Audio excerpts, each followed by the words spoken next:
ஈரோடு இரட்டை கொலை சம்பவத்திற்கு எடப்பாடி பழனிசாமி கண்டனம் தெரிவித்திருக்கிறார். இதுதான் சட்டம் ஒழுங்கு சிறப்பாக இருக்கும் லட்சணமா என முதல்வருக்கு இபிஎஸ் கேள்வியை முன்வைத்திருக்கிறார். கடந்த 4 ஆண்டுகளில் நடந்த கொலை சம்பவங்களை எக்ஸ் பக்கத்தில் எடப்பாடி பழனிசாமி பதிவிட்டிருக்கிறார்.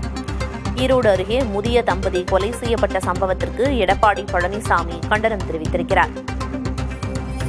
இதுதான் சட்டம் ஒழுங்கு சிறப்பாக இருக்கும் லட்சணமா என முதலமைச்சர் மு.க.ஸ்டாலினுக்கு எதிர்க்கட்சித் தலைவர் எடப்பாடி பழனிசாமி கேள்வி எழுப்பியிருக்கிறார்.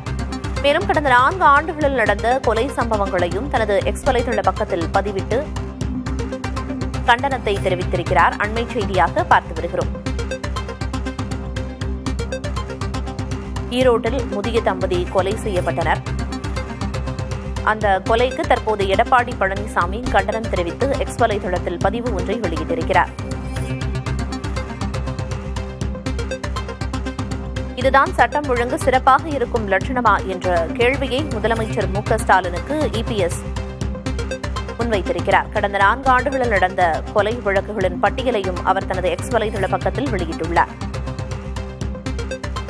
விவரங்களை வழங்குவதற்காக செய்தியாளர் ஸ்டாலின் இணைப்பில் இருக்கிறார். ஸ்டாலின், கண்டனம் தெரிவித்து இபிஎஸ் பதிவு ஒன்றை வெளியிட்டிருக்காரு. அந்த பதிவில் என்னென்ன விஷயங்கள் எல்லாம் இடம்பெற்றிருக்கு, முழு விவரம். பிரியதர்ஷினி, தமிழ்நாட்டுடைய சட்டம் ஒழுங்கு தொடர்பாக பல்வேறு கேள்விகளை எதிர்க்கட்சித் தலைவரும் அதிமுக பொதுச் செயலருமான எடப்பாடி பழனிசாமி எழுப்பியிருக்கிறார்.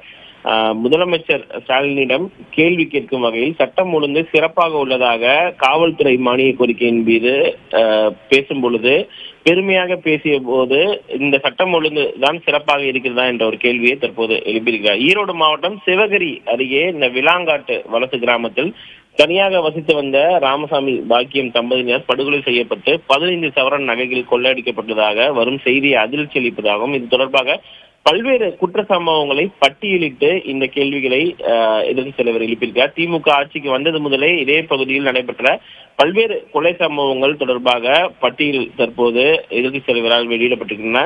இது போன்ற தொடர் கொலை கொள்ளை சம்பவங்களை தனிப்பட்ட 1-2 விஷயங்கள் என்பதற்கு இந்த ஸ்டாலின் மாடல் திமுக அரசுக்கு வெட்கமாக இல்லையா என்று தற்போது வினவியிருக்கிறார்.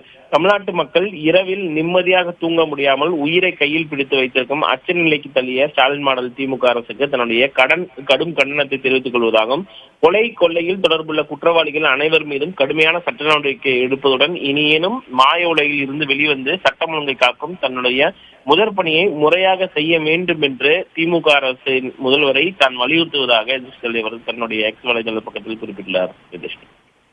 விவரங்களை வழங்கியதற்கு நன்றி ஸ்டாலின்.